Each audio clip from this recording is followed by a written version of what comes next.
안녕하세요. 강태입니다. 고수는요, 이 주제 파악을 잘합니다. 착각의 정도가 적어요. 자신이 생각하는 자기 모습과 남들이 생각하는 자기 모습 사이에 갭이 적습니다. 하수는 주제 파악을 못해요. 자기 그릇이 어떤 사이즈인지 구분하지 못합니다. 갈 자리, 안 갈 자리 가리지 않습니다.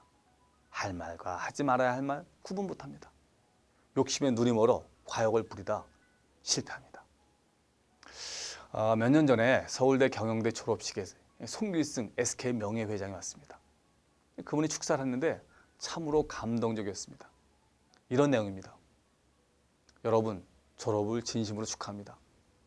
저는 서울대 경영대 60학번입니다.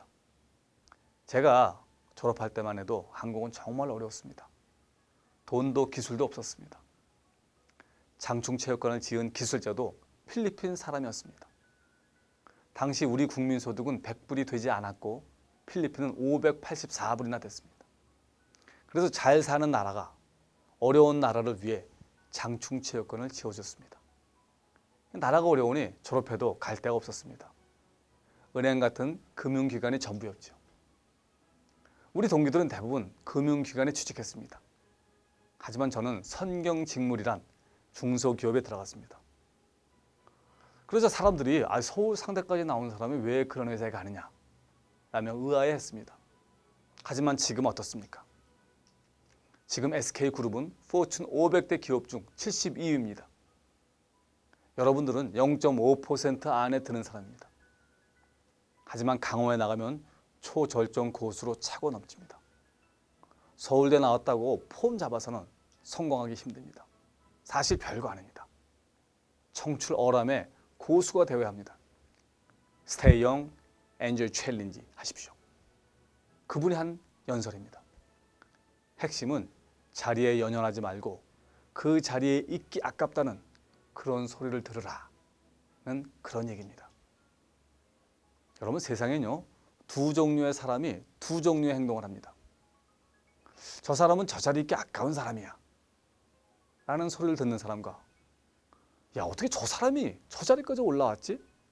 뭔가 석연치 않은데? 라는 소리를 듣는 사람입니다. 두 종류의 사람은 두 가지 행동을 할 수 있습니다. 우선 아까운 사람입니다. 아깝다는 소리를 듣지만 개의치 않고 지금 자리에서 최선을 다하는 것과 자신이 이런 곳에 있을 사람이 아니라는 생각에 늘 다른 곳을 바라보는 겁니다. 다음은 부족한 사람입니다.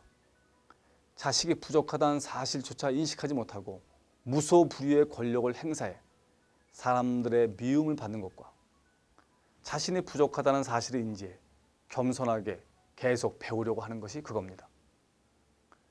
여러분은 이 네 가지 중에 어디에 해당하나요? 어떤 삶을 살고 있나요? 고수는 주제 파악을 잘합니다. 하수는 자기 분수를 모릅니다. 주제 파악을 하잖아요. 무리하지 않습니다. 억지로 자기를 광고하지 않습니다. 생긴 대로 살 때 행복합니다. 그릇 사이즈에 맞는 일을 해야 행복합니다. 그릇보다 약간 작은 일을 하는 것도 괜찮습니다. 그래서 주변 사람으로부터 야, 저 사람은 저 일 하기에는 아까워 라는 얘기를 듣는 거, 이게 최선일 수 있습니다. 그러면 자기 역량의 70%만 발휘해도 충분히 일을 할 수 있고 그 자리에서 실력을 쌓아 더 큰 자리로의 진출도 꾀할 수 있습니다. 장기적으로요, 세상은 합을 향해 갑니다. 그렇죠? 될 사람은 되고 안 될 사람은 안 됩니다. 핵심은 바로 주제 파악입니다.